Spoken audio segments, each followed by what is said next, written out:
Language-specific labels. These labels are used to give information specific to the segment in a particular language.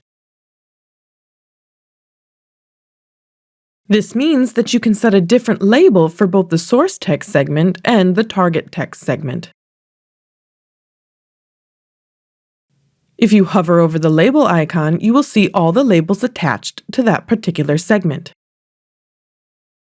You can manually attach a label to a specific segment by clicking on the plus sign and choosing the label category.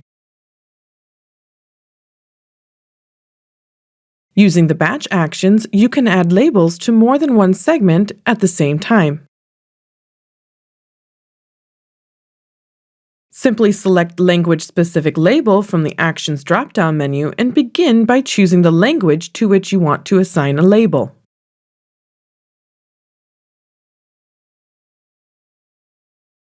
Select the label by clicking on the plus sign and choose the label you would like to apply.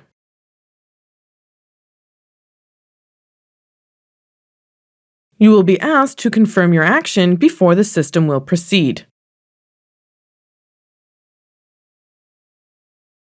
After you close out the Batch Actions window, you can see that the language-specific label has now been applied.